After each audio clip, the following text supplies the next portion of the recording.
Welcome back. I hope everyone was able to take advantage of the two videos that I did on education, my last two videos.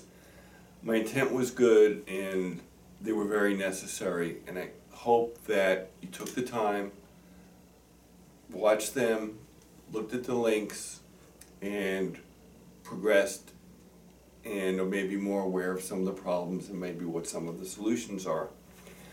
My intent was to do a third video on education right now, but I got kind of deflected by a couple of quotes. So let me go right into it and let's look at the first quote. The first one by Chump was him calling Kim Jong-un, the president of North Korea, an embarrassment to China. Him calling anybody an embarrassment is an absolute joke. It's like the pot calling the kettle black or the kettle calling the pot black, whatever, okay? The reality is that Chump is nothing more than a disgrace. Not only a disgrace to this country, but he's a disgrace to the human race, okay? And if we focus on that word, and there are so many words that really we could use here, some profane, some not, let's just use disgrace. Chump is a disgrace, period. And not only is he a disgrace, but he is a big disgrace. And he's surrounded by other disgraces, and big disgraces, and lots of them. These are people like McConnell, Ryan, Graham, DeVos, and really that epitome of hypocritical Republican, Murphy.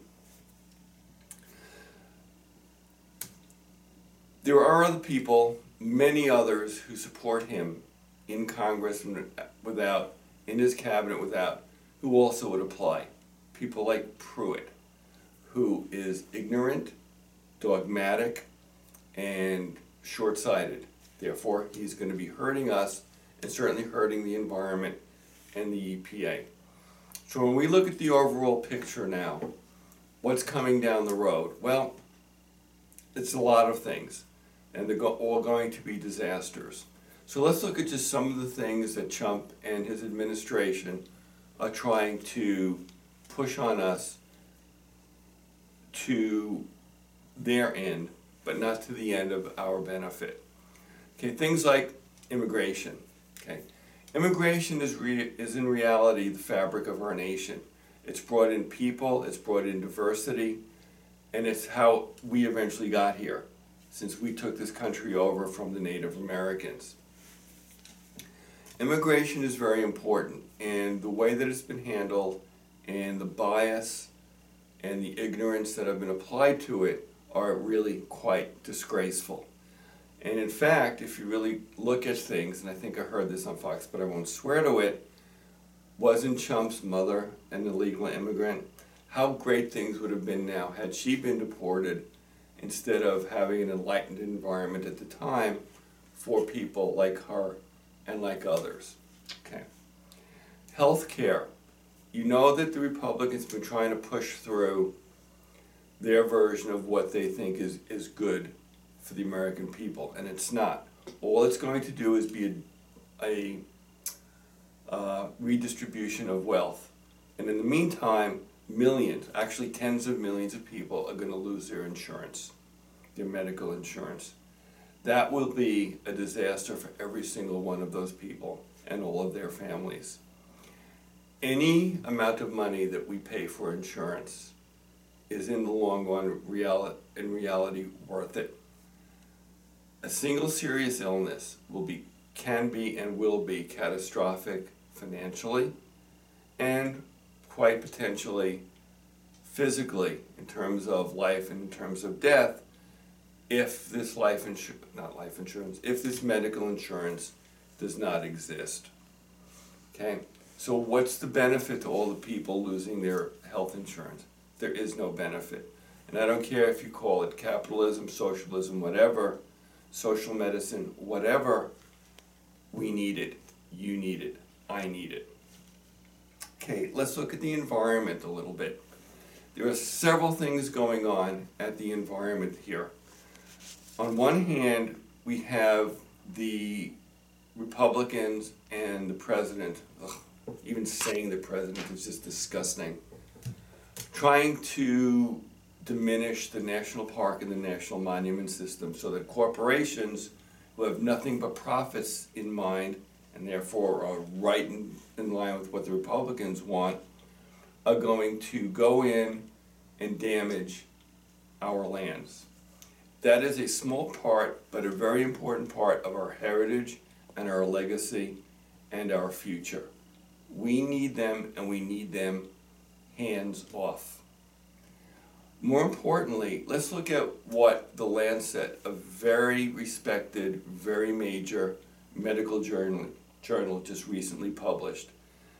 Their report was that 1 in 6 deaths worldwide are somehow related to environmental issues like pollution.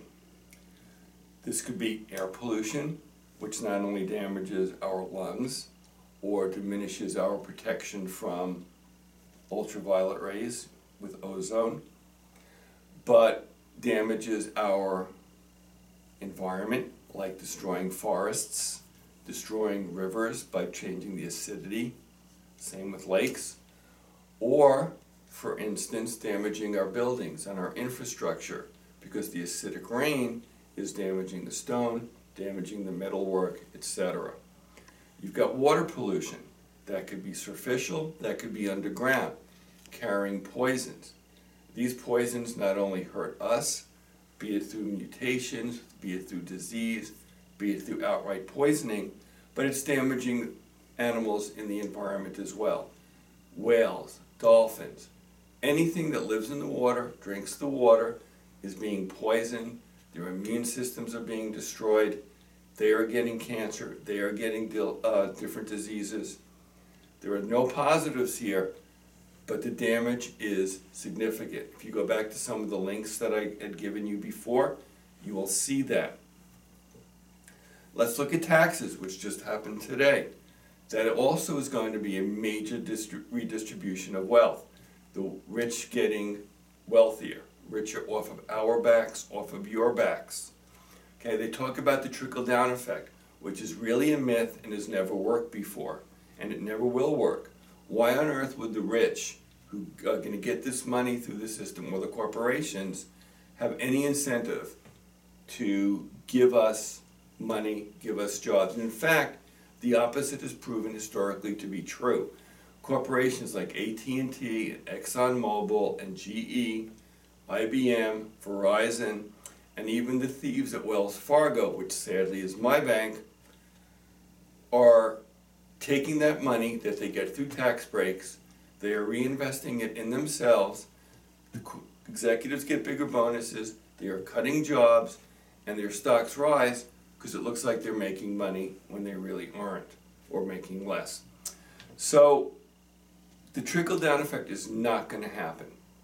It just isn't. Okay? These are some of the things that are going on among the many other dangerous, serious, scary things. I've said it before, and you have to remember this. Chump is nothing more than a bully, whether it's to people or countries. He is a liar. That's undisputed. He is a cheat in every way possible. Just wait till his taxes show up. You'll see that. He is all about destruction for his end. He will destroy the smaller people. He will destroy their lives. He will destroy their economy, only to make money. Okay? He was born into privilege, and he is taking our privileges away. And I can't think of anybody who is less deserving of privilege than him. Look at the facts. I think there's a reason, way back when he was a kid, that his parents sent him off to military school.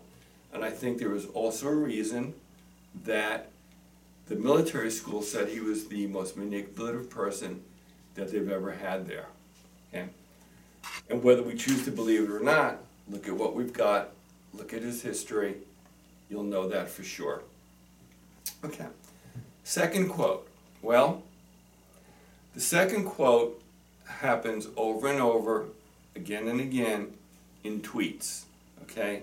And I can't think of anyone who's a bigger twit than Chump, okay? And the repeating quote over and over is, "Believe me." Believe you? You are nothing more than a habitual liar. You have no honor, no honesty. You have nothing but greed running through your blood. Why should we believe you? There's over 1,000 documented lies and misleading information or misleading quotes that you have made. And you know what? That number is increasing every single day. Whether it's by you, your cronies, your underlings, whatever. Okay? You have no credibility. None. None.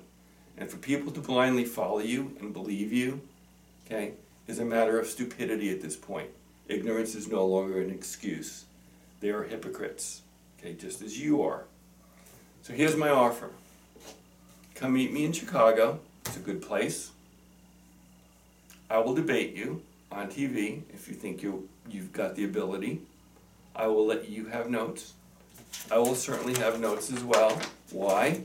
Just to keep track of the 1,000 or so lies and the information that really goes with them. And if you really, really believe that you're smarter than Tillerson, who I'm not really a fan of, but he's got to be smarter than you, okay? Grant me then the ability to, or the honor, or the necessity, since you're so smart, to name a champion to debate in my place. I know just who I would choose. Any way you want to handle it, let's do it.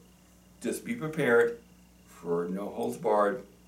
This is the truth, and this is what you are. So that's my offer to you. I'll meet you. Let's do it. Thank you.